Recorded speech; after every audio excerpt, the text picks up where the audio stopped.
She stood at the door with her arms crossed, a cold smile on her face, and told me I had 24 hours to pack my things and leave. This was my childhood home. My father had just been buried 3 days ago. And this woman, my stepmother, was throwing me out like I was nothing. But what she didn't know was that I'd just found something in my father's safe. Something that proved she'd been lying to me for years. Something that would destroy everything she'd built on my family's ashes. My name is Sophie Bennett. And this is the story of how my stepmother tried to erase me from my own family, only to discover that some secrets don't stay buried, and some daughters don't stay quiet. I was 12 when my mother died. Cancer took her in 8 months. My father was shattered. They'd been together since high school, built a life, a home, a family. Then she was gone. For 2 years, it was just Dad and me. We figured it out together, cried together, healed together. We became a team. Then he met Victoria. She was beautiful, confident, 10 years younger. She worked at his company. When he introduced us, I tried to be happy for him. He seemed lighter around her, less sad. I wanted that for him.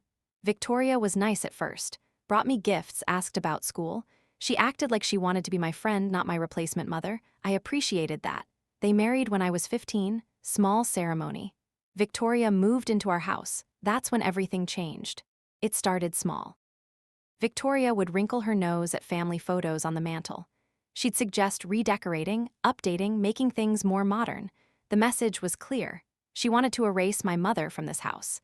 My father would deflect, but Victoria was persistent, and she knew how to make him feel unreasonable for saying no. Then she started on me. My clothes were too casual. My friends were too loud. My music was disruptive. Nothing I did was right. She'd make comments at dinner in front of Dad, always phrased as concern or helpful advice. I started hiding in my room. It was easier than dealing with her constant criticism. Easier than watching Dad try to keep peace between us. When Victoria got pregnant, things got worse. She was giving Dad something I couldn't. A new family. A fresh start. Where did that leave me? My half-sister Emma was born 2 months before my 17th birthday. Tiny, perfect, with Dad's eyes. I loved her immediately, but Victoria didn't like me holding her too long. She'd hover, make comments, suggest I go do homework instead. She was shutting me out, systematically, deliberately. And Dad was too exhausted to notice. I left for college at 18, State University 3 hours away. Freedom.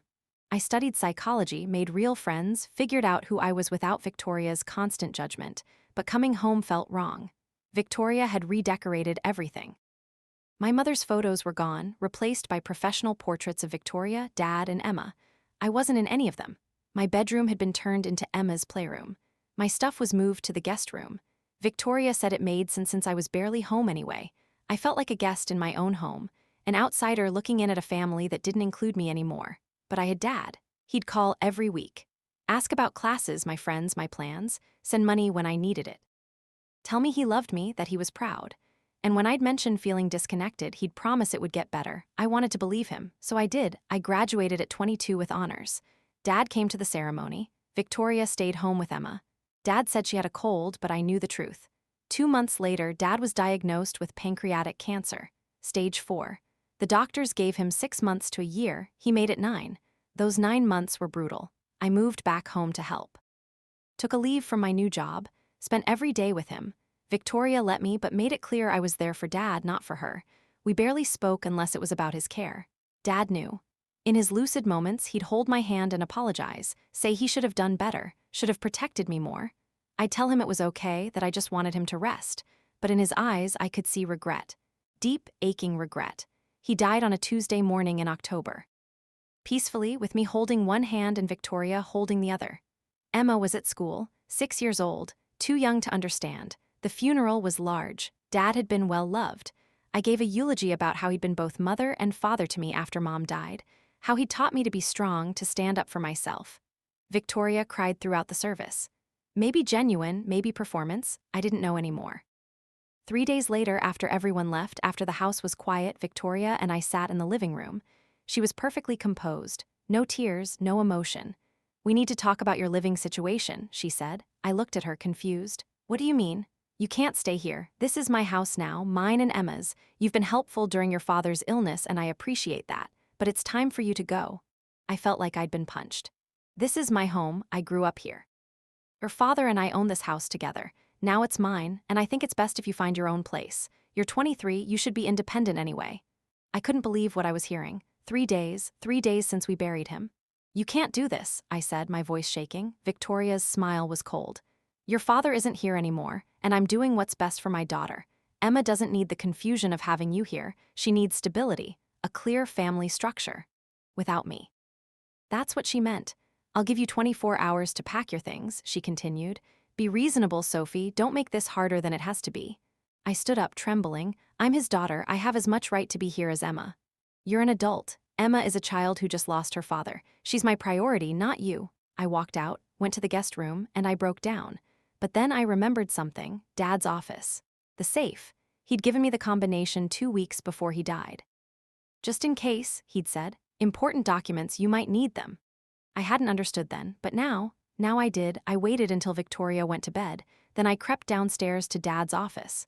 My hands shook as I opened the safe. Inside were folders, legal documents, and a sealed envelope with my name on it. I opened it. Dad's handwriting. Sophie, if you're reading this, Victoria has shown her true colors. I'm sorry I couldn't protect you better while I was alive. But I can protect you now. Everything you need is in this safe, the deed to the house, my will, and proof of what Victoria's been doing. Proof, my heart hammered. I kept reading. 6 months ago, I discovered Victoria took out a second mortgage on the house without telling me. She forged my signature. Used the money for things I still don't fully understand. Shopping, trips, investments that went nowhere. She thought I'd never find out, but my accountant caught the discrepancy. I felt sick. Victoria had committed fraud against my father, against our family. I didn't confront her, the letter continued. I was already sick, already dying. I didn't want my last months filled with conflict, but I documented everything, kept copies, made sure you'd have what you need to fight back. The house was never in both our names. It was always solely mine, and I'm leaving it to you, not her, you. I sat there on the office floor, documents spread around me, and I finally understood. Dad had known, he'd known Victoria would do this, and he'd planned for it, but there was more. Another folder labeled financial records. Inside were bank statements, credit card bills, loan documents, all with forged signatures. All showing Victoria had been systematically draining Dad's accounts for years. She'd stolen over $200,000 while he was dying, while he trusted her to manage their finances. While I was taking care of him and she was supposed to be handling the practical things, she'd been robbing him blind. My hands were shaking, not with fear, with fury, pure, white-hot fury. Victoria thought she could kick me out with nothing. She thought she could erase me and keep everything Dad had built. She had no idea what was coming. I took photos of everything, backed them up to the cloud. Then I carefully put everything back in the safe exactly as I'd found it. Victoria couldn't know I'd been here. Not yet. Tomorrow I'd go to Dad's lawyer. And then Victoria would learn what happens when you underestimate the daughter you tried to destroy. The next morning I acted normal, made coffee, said good morning to Victoria like nothing had changed. She looked at me with barely concealed impatience. Have you started packing? She asked. Actually, I need to go to Dad's lawyer's office, I said calmly. There are some papers I need to sign, estate stuff. Victoria frowned. I already handled all that. There's nothing for you to sign. The lawyer asked me to come in, I lied smoothly. Something about beneficiary documents. It'll just take an hour. She waved me off, already dismissing me. Fine, but I want you out by tonight. I'm having the locks changed tomorrow. The locks changed? Of course she was. She couldn't risk me coming back once she'd thrown me out. I drove to Richard Chen's office. Dad's lawyer for 20 years. I called ahead, told him it was urgent. He agreed to see me immediately. When I walked in, he could see something was wrong. Sophie, what's happened? I put the folder on his desk. Victoria kicked me out, told me I have 24 hours to leave, said the house is hers now. Richard's expression darkened. Sit down, there's something you need to know. Richard opened a file on his desk. Your father came to see me 6 months ago, right after his diagnosis. He was very concerned about what would happen to you after he was gone. He slid a document across. This is the deed to the house. Your father owned it before he married Victoria. It was his family home. He never added her to the deed. He kept it solely in his name. My heart started pounding. What does that mean? It means Victoria doesn't own the house. Your father did, and according to his will, he's left it to you, not Victoria, you. I felt tears coming. Dad had protected me, even knowing he wouldn't be here. There's more, Richard said. Your father had a life insurance policy. $500,000. Half goes to Emma in a trust. The other half goes directly to you. $250,000 and a house. Dad had made sure I'd be taken care of, but I had something else. Something Richard didn't know yet. There's more than that, I said quietly. I pulled out my phone, showed him the photos I'd taken from the safe. Victoria's been forging Dad's signature, taking out loans, stealing from his accounts, over $200,000. Richard's face went pale as he scrolled through the photos, the forged documents, the unauthorized loans, the bank statements showing transfers to Victoria's personal account. This is fraud, he said quietly. This is serious criminal fraud. I know, I said, and I want to press charges. Richard looked at me carefully. Sophie, if you do this, Victoria could go to jail. Emma could end up in foster care. Are you sure? I thought about Emma. Sweet, innocent Emma who had nothing to do with her mother's crimes. Then I thought about Victoria kicking me out 3 days after burying my father, thought about her stealing from him while he was dying, thought about her trying to erase me completely. I'm sure, I said, but I want to do this right. I want her to confess first. I want her to know exactly what she's done before the police get involved. Richard nodded slowly. Your father would be proud of you. He wanted you to have power, and you're using it wisely. When can we do the will reading? I asked. Tomorrow, Richard said. I'll call Victoria, tell her it's mandatory, and Sophie, bring a witness, someone you trust, because Victoria is not going to take this well. I spent that night packing, not to leave, but to move my important things somewhere safe. I rented a storage unit, moved my mother's belongings, my childhood photos, anything I couldn't replace, because I had a feeling tomorrow was going to get ugly. Victoria didn't speak to me. She was on the phone all evening, planning something. I heard her mention a real estate agent talking about listing the house. She was already planning to sell, planning to take the money and disappear, not if I had anything to say about it.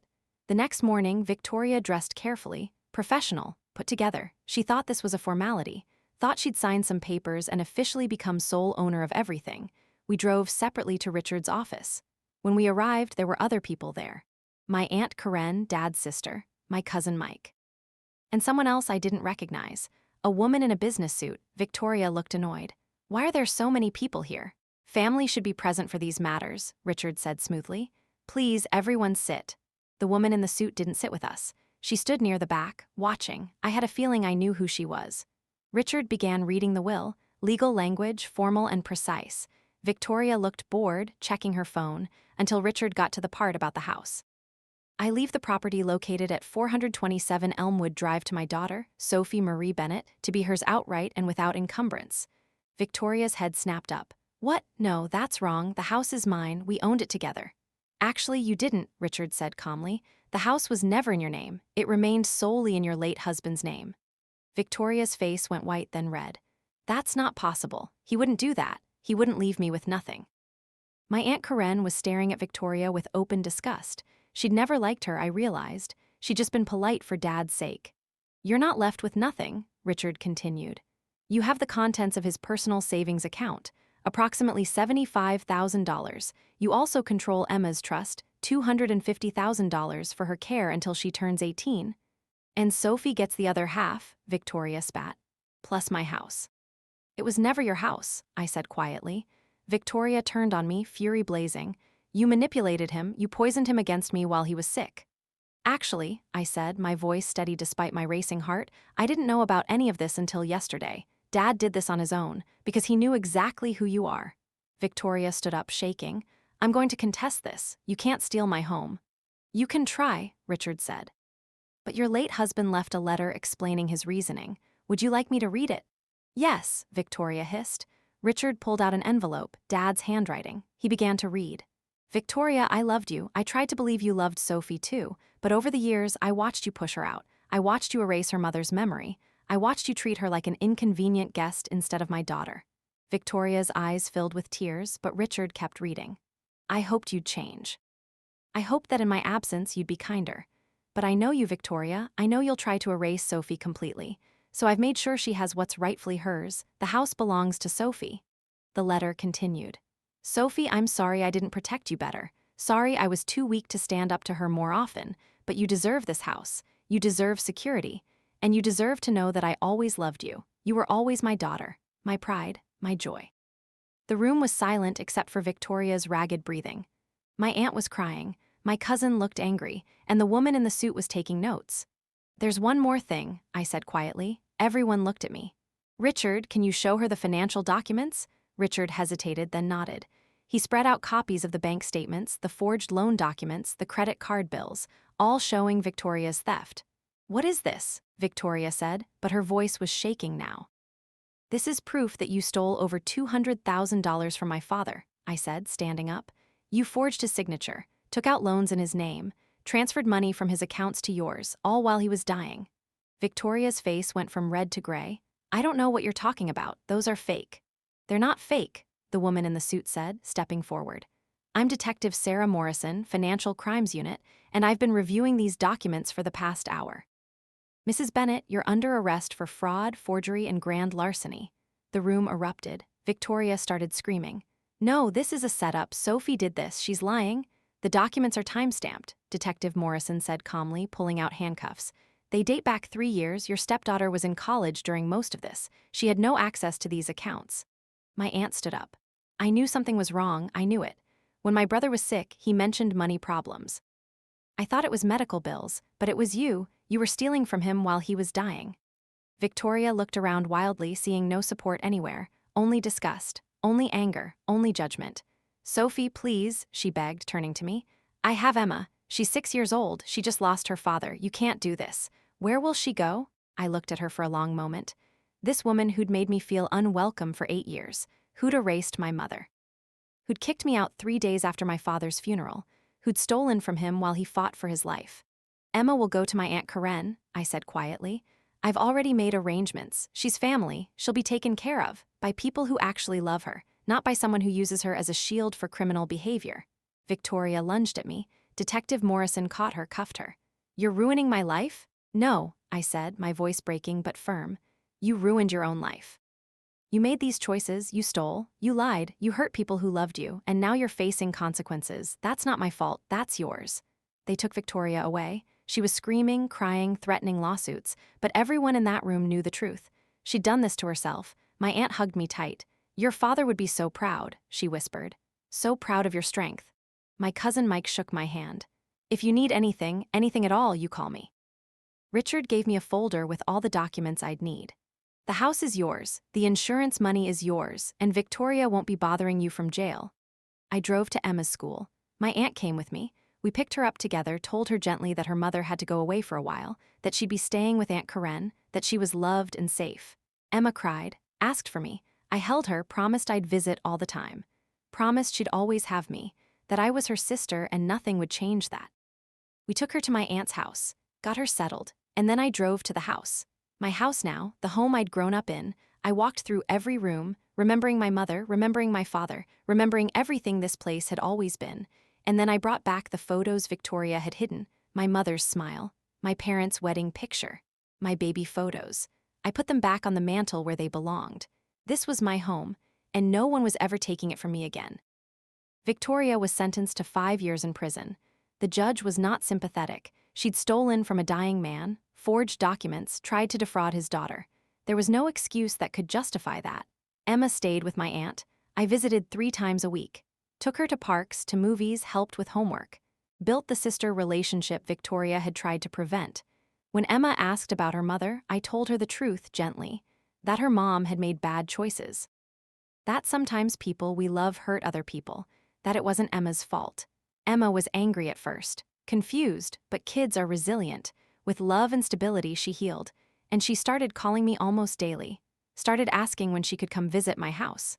Started treating me like the sister I'd always wanted to be. I lived in the house for a year, made it mine, filled it with new memories, hosted holidays, had friends over, turned it back into a home, not a battleground. But eventually, I realized something. I didn't need the house. I didn't need to live in the past. Dad had given it to me to prove a point, to show me I mattered, that I was worthy, that I had value. I'd learned that lesson. Now I needed to move forward. I sold the house for $600,000. Used the money to start a therapy practice specializing in family trauma and grief. Used my psychology degree to help people navigate the complicated relationships I'd survived. I kept my mother's things, photos, jewelry, furniture. I kept Dad's letter. Read it sometimes when I needed to remember I was loved. Victoria served 3 years, got out on good behavior. She tried to reach out once, wanted to apologize, wanted a relationship with Emma. Emma was 10 by then, old enough to decide for herself. She said no, said her mother had hurt too many people, said she needed more time, maybe forever. I didn't push either way. Emma's relationship with her mother was hers to navigate. I just made sure she knew she had me, always. Victoria moved to another state, tried to rebuild her life. I heard through the family grapevine that she struggled, couldn't find good work with a fraud conviction, lived in a small apartment, worked retail. Part of me felt sorry for her, but mostly I felt nothing. She'd made her choices. She'd hurt people. And now she lived with the consequences. Emma turned 16 last month. We threw her a party, a big one with friends and family and cake and presents. She was happy, thriving, a straight-A student with college aspirations and a bright future. During her speech, she thanked my aunt for raising her, thanked her friends for supporting her, and then she looked at me. "And thank you to my sister Sophie," she said, her voice cracking, "who never gave up on me, who showed me what real family looks like, who proved that love isn't about blood, it's about showing up. I love you." I cried, couldn't help it. This girl, this beautiful young woman had been through so much, lost her father, lost her mother to her own bad choices, and she was still standing, still strong, still kind. We were both standing, both strong, both proof that you can survive betrayal and come out better on the other side. People ask me sometimes if I feel guilty, for pressing charges, for sending Victoria to prison, for keeping the house and the money. My answer is always the same: no, I don't feel guilty. I feel free. Victoria tried to erase me, tried to steal my inheritance, my home, my family. And my father, even in death, made sure she couldn't. I didn't just defend myself, I defended his memory. I defended Emma's future. I made sure Victoria faced consequences for years of cruelty and theft. That's not revenge, that's justice. And there's a difference. My father used to tell me a story about a king who had two daughters. One was kind, the other was cruel. When he died, he left his kingdom to the kind one. People said it was unfair, but the king knew something. Kindness is earned. Love is earned. Inheritance goes to those who honor it. I didn't understand that story as a kid, but I understand it now. Dad didn't leave me the house because I was his biological daughter. He left it because I'd earned it, through years of grace under pressure, through love that never quit. Victoria felt entitled because she was his wife, but she'd never honored him. Never respected his first marriage, never loved his daughter, and it cost her everything. I'm 30 now, I have my own practice, my own apartment, my own life built on my terms. I have Emma, I have peace. And I have the knowledge that when it mattered most, my father chose me, not because I was perfect, but because I was his daughter and he loved me. Unconditionally. Completely. Victoria thought she could erase me, thought being Dad's wife gave her the right to decide who mattered. She was wrong. And Dad made sure she'd know it, made sure that in the end, the daughter she dismissed would be the one who mattered most. So when people ask what I learned, I tell them this: family isn't about blood, it's about love, respect, showing up. You can't buy love, you can't demand respect, but you can make sure the people you love know it. You can protect them even after you're gone. My father did that for me, and because of him, I survived the worst betrayal I've ever faced. More than survived. Thrived. Victoria thought she won when she kicked me out, thought she was securing her future, but she'd already lost. Lost years ago when she chose cruelty over kindness, when she chose to see me as competition instead of family, and my father made sure she paid for that choice. Not with cruelty, with truth. The truth that his house was never hers, that his love was never conditional, that his daughter mattered more than his widow's comfort. You get what you give, you reap what you sow. And if you spend years pushing someone away, don't be surprised when they don't catch you when you fall. My name is Sophie Bennett. I am my father's daughter. I am my mother's legacy. And I am proof that even in death, love wins. My stepmother tried to erase me from my own family 3 days after my father's funeral. But what she didn't know was that he'd seen it coming. He'd planned for it, and he'd left me something she never expected.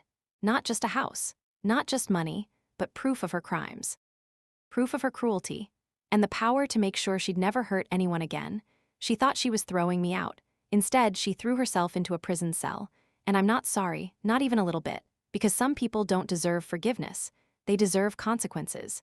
Victoria got hers, and I got mine. Freedom, security, justice, and a life built on my own terms where no one gets to tell me I don't belong. This is my story, my inheritance, my justice, and I do it all again. Every single time. Tell me where you're listening from, and tell me, has anyone ever tried to erase you from your own family? Because if they have, I want you to know something.